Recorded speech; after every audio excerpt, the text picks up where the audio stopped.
Gracias por preferir los medios comunitarios de Corape para conocer lo que está ocurriendo en el país y varios temas de interés. En este momento conversaremos con Annalise Vergara, técnica de la Unidad Amazónica de la WWF Ecuador. Señora Vergara, qué gusto tenerla en este espacio. Buen día, bienvenida. Buenos días, Alba. Muchas gracias por la invitación. Gracias por acompañarnos. Hoy vamos a hablar sobre el informe Planeta Vivo 2024. Esta es una evaluación global que monitorea la salud de la biodiversidad y las amenazas a los ecosistemas. También trata el tema del impacto del cambio climático. En él se ha señalado que, de acuerdo al informe científico, el futuro de la vida en la Tierra depende de las acciones que tomemos en los próximos 5 años. Si nos cuenta, por favor, algunos de los datos que revela este informe. Claro, este informe se publica cada 2 años y estudia el cambio en las poblaciones de los animales alrededor del mundo. Y lo que encontramos en este informe del 2024 es que en los últimos 50 años, es decir, desde 1970, ha habido un declive de las poblaciones promedio de los animales en un 73% a nivel mundial. Y el dato es aún más alarmante para Sudamérica, con un declive o una caída del 95% en el tamaño promedio de las poblaciones de vida silvestre en nuestros ecosistemas. Entonces, estos datos lo que nos indican es que nos estamos acercando a unos puntos de no retorno, es decir, unos límites ecológicos después de los cuales los ecosistemas en nuestro planeta no se podrían recuperar.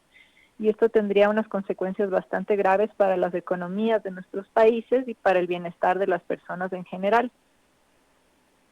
Han señalado que estos son datos alarmantes, pero sobre todo en Sudamérica. Queremos aterrizar un poco más en la situación de Ecuador, precisamente en la Amazonía, en nuestro país. ¿Qué está pasando acá también con las especies que habitan en esta zona?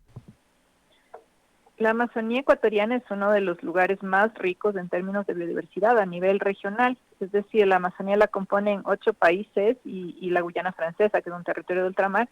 Y si bien la parte amazónica de Ecuador es pequeña en relación a las de los demás países, es uno de los lugares más importantes ecológicamente. Lastimosamente en nuestra Amazonía se han perdido alrededor de 250,000 hectáreas de bosque en los últimos 20 años, debido principalmente al cultivo de la palma aceitera, pero también a la ganadería y a otros cultivos que representan unos porcentajes más pequeños de deforestación, como el cacao, entre otros.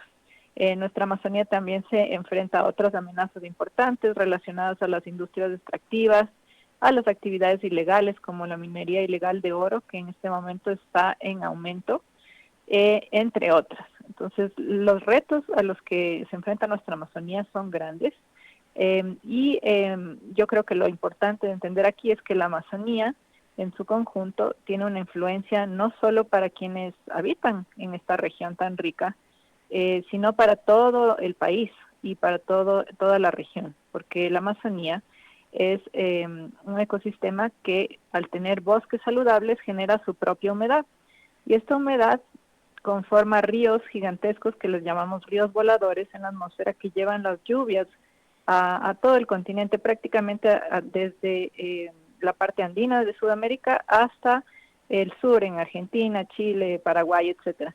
Todas estas regiones y países se benefician de la lluvia que genera la Amazonía. Entonces, el hecho de que la Amazonía esté perdiendo sus bosques tiene repercusiones importantes en nuestras vidas. La sequía que estamos experimentando ahora en Ecuador, que no es solo de Ecuador, sino de varios países amazónicos, tiene que ver con el problema de la destrucción de la naturaleza, y está teniendo ya impactos muy visibles en nuestro día a día, como es el tema de los apagones relacionados a la falta de lluvia para la generación hidroeléctrica, y en el caso de Quito, como fue también el tema de los incendios forestales, que si bien en su gran mayoría son provocados, el hecho de que tengamos una sequía hace que estos incendios se puedan extender mucho más rápido a áreas más extensas. Entonces, esa es la implicación, digamos, para nosotros como ecuatorianos en este momento de los datos que nos trae el informe. Y frente a lo que usted ha mencionado de estos impactos que ya los estamos viendo a diario, como el tema de la sequía, que también implican el tema de los apagones, los incendios forestales, que rápidamente se desplazan hacia varios lugares y consumen hectáreas, ¿es posible evitar estos impactos en la naturaleza y cuánto tomaría en este caso hacerlo? Es posible, pero sí requiere cambios profundos de la forma en que nuestra sociedad está operando. Entonces, por un lado están las decisiones individuales que debemos tomar cada uno, de ser consumidores más responsables, de no desperdiciar los recursos, de no comprar cosas que después dañan la naturaleza, como los plásticos, los desechables, tratar de reducir nuestro consumo de carne, no desperdiciar la comida, etcétera. Todo eso tiene impactos positivos en la naturaleza, pero más allá de ello también se requieren unas transformaciones a nivel de política pública y del sector privado, y nosotros recomendamos que las soluciones se pueden dividir en 4 tipos. El primero es sobre el sistema alimentario. Nuestro sistema de producción de alimentos actual no está funcionando bien a nivel mundial. Es un sistema ilógico, ya que ocupa grandes extensiones de tierra, destruyendo la naturaleza. Se calcula que alrededor del 40% de la tierra habitable del planeta se dedica a la producción de alimentos, y aún así no tenemos suficientes alimentos para toda la población mundial, ya que no se distribuyen bien, y tenemos más de 700 millones de personas que todos los días sufren hambre.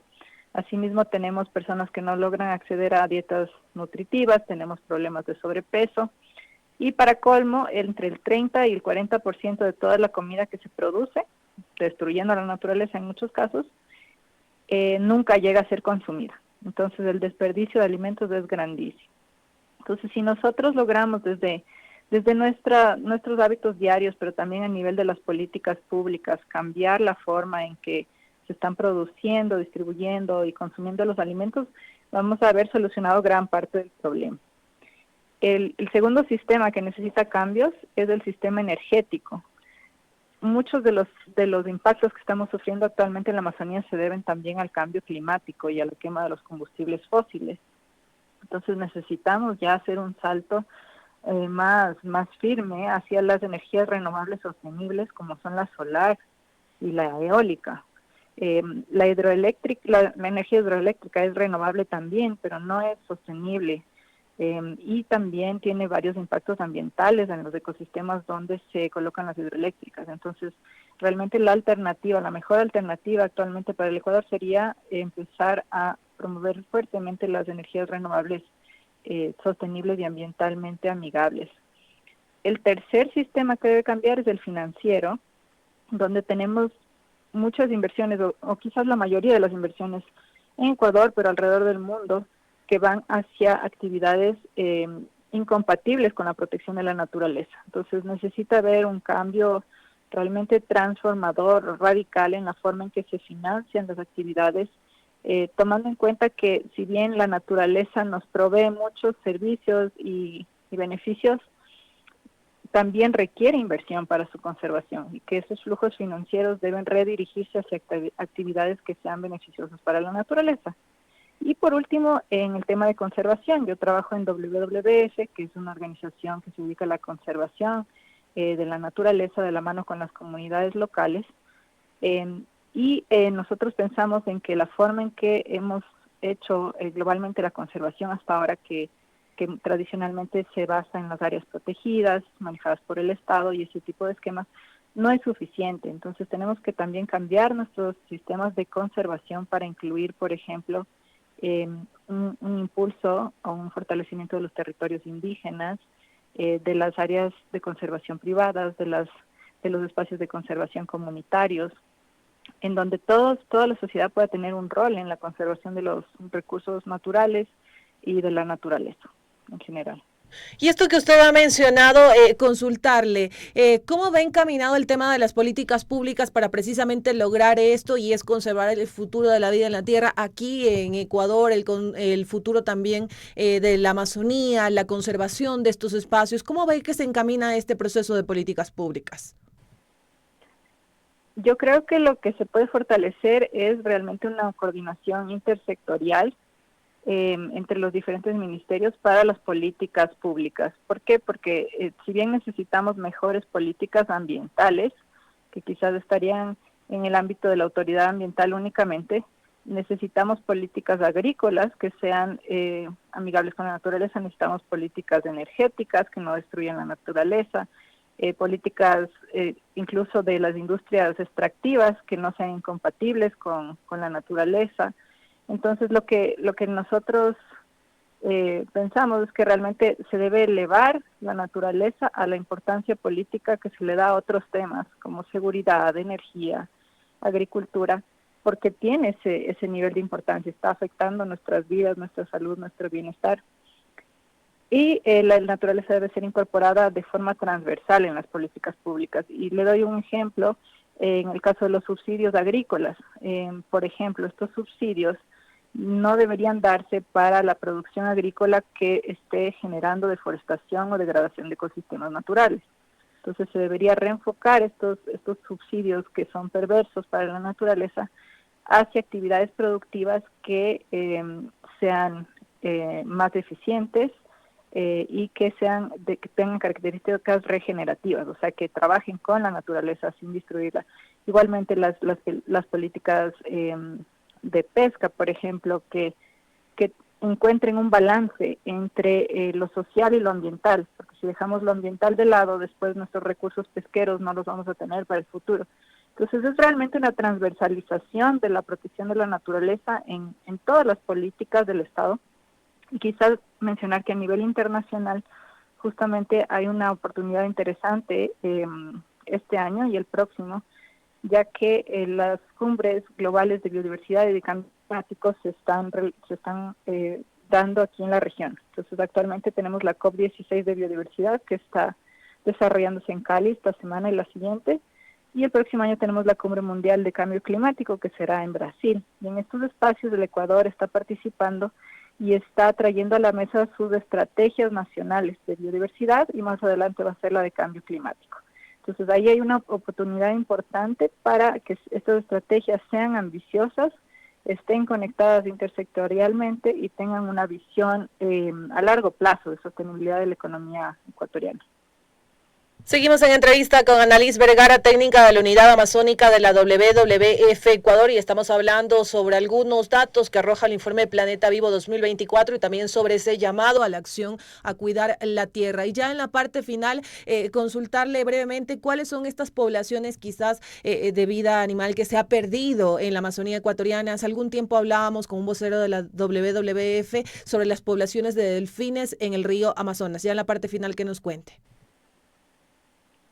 En realidad, la pérdida yo creo que es en general, o sea, no hemos tenido extinciones afortunadamente en la Amazonía ecuatoriana, pero sí una reducción de las poblaciones que los científicos que estudian esta región podrán acordar que es evidente. O sea, si antes era mucho más fácil, digamos, ver diferentes primates, monos en recorridos en la selva o reptiles, etcétera, ahora es más difícil. Igualmente, cada vez es más complicado poder ver felinos. Entonces, si bien no hay unos números exactos de la reducción de las poblaciones del Ecuador, en promedio sabemos que hay un declive importante en los últimos 50 años. El caso de los delfines de río es un poco trágico porque como son mamíferos grandes y que ocupan extensiones de río bastante largas, se enfrentan a muchas amenazas. Ellos recorren todos los países que conforman el Amazonas y en algunos sitios, como en Brasil, debido a la sequía, se han quedado, digamos, restringidos a ciertas lagunas, han perdido la posibilidad de recorrer los ríos porque ha bajado demasiado el nivel del agua y muchos de ellos han muerto en estos episodios de sequía. Sin embargo, también hay que rescatar casos exitosos, ¿no? Gracias a la conservación y al manejo efectivo de las especies, ha habido, por ejemplo, una recuperación importante de las poblaciones de tortugas charapa en la Amazonía, a través de la colaboración con las comunidades que antes tenían un consumo de la carne y huevos de estas tortugas a nivel desmedido y ahora en cambio las cuidan y ayudan a su reproducción. Entonces, tenemos casos exitosos, pero en general la fauna, tanto en el Ecuador, en la Amazonía ecuatoriana como en el resto de la región, está reduciéndose drásticamente porque cada vez tienen menos hábitats y cada vez son más explotadas también por por las poblaciones humanas. Muchísimas gracias por acompañarnos en los medios comunitarios de Corapé y contarnos un poco más acerca de los datos que arroja este informe. Que tenga un excelente resto del día. Muchísimas gracias, Elba. Un lindo día. Hasta luego. Realmente, un abrazo. Amigos y amigas, nos vamos a una pausa. Ya regresamos con ustedes.